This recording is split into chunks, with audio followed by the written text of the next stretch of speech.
এয়া আমাৰ সেউজীয়া ধাননি পথাৰ, যিটো বানপানী আমাৰ পুৰা ধানখিনি মানে কঠীয়াখিনি ডুবাই দিছিলে ৰোৱাৰ লগে লগে। পানীখিনি শুকালে বাৰু, এতিয়া সেউজীয়া হৈ উঠিছে, ভাল লাগিছে মনটো। নিশ্চয় এবাৰ খাবলৈ পাম বুলি ভাবিছোঁ। আগৰ দৰে হ'ব বুলি ভয় খাইছিলোঁ, তথাপিতো নহ'ল বাৰু। হেল্ল' এভৰিৱান, কি খবৰ? আপোনালোকৰ নিশ্চয় ভালে আছে, আমিও বাৰু ভালে আছোঁ। মই বহি আছোঁ ইয়াৰ পুখুৰীৰ কাষত। মোৰ মাতটো পূৰা ভাঙি গৈছে, কাহ হৈ আছে। কেইদিন চাগে মাছ খাই থকা কাৰণে কিজানিবা কাহ হৈছে আৰু পূৰা মাতটো ভাঙি গৈছে। আৰু মই এই পথাৰ চাব আহিছিলোঁ এনেই অলপমান ওচৰতে, দূৰত আছে, মই নগ'লোঁ, মানে ভাগৰ লাগি যায় আৰু পোৱালিটো শুই আছে যে সৰুটো, সেইকাৰণে আহি অলপমান তাৰপিছত এতিয়া ঘৰত যাম বাৰু। ধানখিনি ভালে হৈছে, ইমান বেয়াও হোৱা নাই।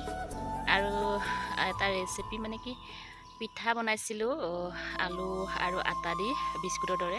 কেনেকুৱা হৈছে ভাবিছোঁ আপোনালোকৰ মাজতো দিওঁ, আৰু নিশ্চয় চাই ভাল পাব। প্ৰথম পৰা একদম শেষলৈকে চাব দেই, আধাতে চাই এৰি নিদিব। তেন্তে আহক, মই কি কি মিলাইছোঁ দেই, আপোনালোকে সম্পূৰ্ণকৈ চাব।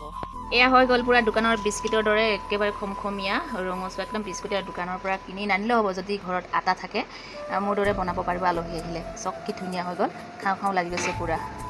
প্ৰথমতে মই চৰিয়াখন লৈ লৈছোঁ, আৰু এইখিনি আলু বইল, মানে আলু বইল আৰু কি, মই ভাত বনাওঁতে একেবাৰে আলুকেইটা দি দিছিলোঁ, সৰু সৰু আলু পূৰা সিজি গ'ল। তাৰপিছত মই গুড়ি কৰি লৈছোঁ, আলুখিনি ভাঙি লৈছোঁ গিলাচ এটা লৈ। তাৰপিছত মই এতিয়া ইয়াত দিম, আৰু বস্তু আছে দিবলগীয়া, এয়া আছে কালজিৰা আৰু পাঁচফোৰণ দুটামান দি দিছোঁ, খাই ভাল লাগিব আৰু গোন্ধটো বহুত ধুনীয়া। আৰু এয়া আটা এবাটি, যিমান বনাই আপোনালোকে যদি সৰহ খাই সৰহকৈ দিব পাৰে। আমাৰ কম পৰিয়াল, সেইকাৰণে মই কমকৈ লৈছোঁ, এবাটি অলপমান লৈছোঁ আৰু নুজুৰিব পাৰে বুলি। তাৰপিছত মই লৈছোঁ ইয়াত ডিম দুটা, কুকুৰাৰ ডিম লৈ লৈছোঁ ঘৰৰে। তাৰপিছত মই এইখিনি মিলাই দিছোঁ ধুনীয়াকৈ। ডিম দি খাবচোন, বহুত ধুনীয়া লাগে মানে। এনেও আপোনালোকে জানে ডিম য'তে দিলেও ভালে লাগে খাবলৈ। এই আটা, আলু আৰু ডিম, পাঁচফোৰণ আৰু জিৰা, নিমখ অলপমান দি দিছোঁ এটা সোৱাদ অনুসৰি, তেতিয়াহে খাবলৈ ভাল লাগিব, টেষ্টি হ'ব। তাৰপিছত মই ধুনীয়াকৈ মিলাই লৈছোঁ ডিমখিনি আৰু আটাখিনি, তাৰপিছত আলুখিনি ভালকৈ মঠিব লাগিব। তাৰপিছত এনেকুৱা পানী নিদিলেও হ'ব দেই প্ৰথমতে, কিন্তু নহ'লে বেছি পেনেকা হৈ যাব, বনাবলৈ বেয়া লাগিব। পানী নিদিলেও হ'ব, ডিম আছেতো, আৰু আলুখিনিৰ লগতে আটাখিনি ধুনীয়া মানে মিল হৈ যায়। আলু যিমান দিয়ে আটাৰ পৰিমাণো সিমানেই দিব, নহ'লে আলুটো আটা যদি বেছি দিয়ে শুকান হৈ যাব। সেইকাৰণে মই পানী অকণমান দিবলগীয়া হ'ল বাৰু। মই দি দিলোঁ আটা মানে নুজুৰে বুলি, আৰু অকণমান লৈ লৈছিলোঁ, সেইকাৰণে পানী অকণমান দিব লগা হ'ল। তাৰপিছত ধুনীয়াকৈয়ে মঠিছোঁ, ভালকৈ মঠিব লাগিব কিন্তু। তাৰপিছত অলপমান টাইম থৈ দিছিলোঁ, 5 মিনিটমান, তেতিয়া মানে কি বস্তুটো অলপমান ফুলি উঠে। এই হাতত তেল লগাই লৈছোঁ, নহ'লে গোটেই হাতত লাগি যাব, নালাগিবৰ কাৰণে মই তেল অকণ লগাই লৈছোঁ। আৰু ইয়াত ঘিউ দি দিব পাৰে, ঘি দিলে ধুনীয়া লাগে মানে, খাবলৈ বহুত ভাল হয় আৰু গোন্ধ এটা ওলায়। এয়া তেল পিঠা বনোৱাৰ দৰে মই বনাই লৈছোঁ। আৰু এই মিঠাতেলৰ সোপাটোৰ লগত মই এনেকৈ হেঁচি দিছোঁ। এটা ষ্টাইল হ'ব মানে, ভাল লাগিব। দোকানৰ পৰা বিস্কুট কিনি অনাৰ নিচিনা লাগিব, নহয়নে বাৰু? আলহী আহিলেতো এনেকুৱা বনাই দিলে বিস্কুট বুলিয়েই ভাবিব।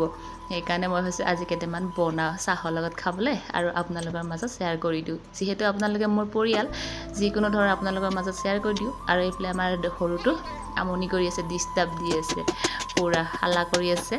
আহি খাবলৈ লাগে, সেইবিলাক বনোৱা নাই মই মানে। এইকেইটা হৈ গ'ল, মই এনেই আৰু এটা ষ্টাইল দি লৈছোঁ। এইকেইটা হৈ গ'ল, এতিয়া মই বনাম। কেৰাহীত মোৰ কিন্তু গৰম হৈ আছে, আপোনালোকে এবাৰ বনাই খাই চাব দেই। ইফালে পূৰা তেল গৰম হৈ গ'ল, তাৰপিছত মই এটা এটাকৈ দিম, এটা এটাকৈ দিম।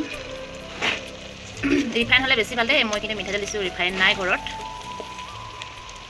দিয়াৰ লগতে লুটিয়াই দিব, কিন্তু দেৰিকৈ থ'লে বেছি জ্বলি যাব, দহি যাব মানে, খাবলৈ বেয়া লাগিব, দহা দহা গোন্ধাব। লগালগ লুটিয়াই দিব। মই এটা এটাকৈ দি লৈছোঁ পূৰা। যদি আলচি নাপায়, ঘৰত থকা বস্তুৰে এনেকুৱা বিস্কুট বনাবলৈ পাৰি, নহয় সকলোৰে ঘৰতে থাকে। কেনেকুৱা ৰঙচুৱা হৈ গৈছে, মই লাহেকৈ উলটিয়াই দিছোঁ, পূৰা বিস্কুটৰ দৰে হৈ গৈছে।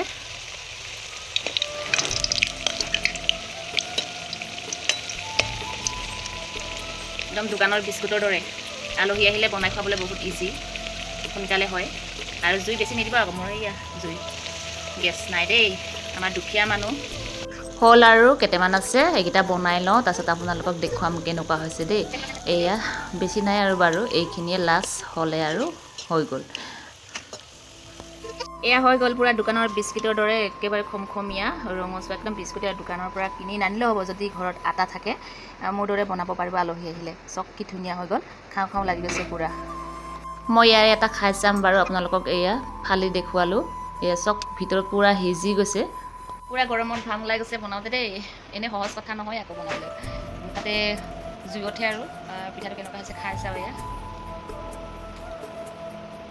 বহুত ভাল হৈছে আপোনালোকে বনাই খাই দিব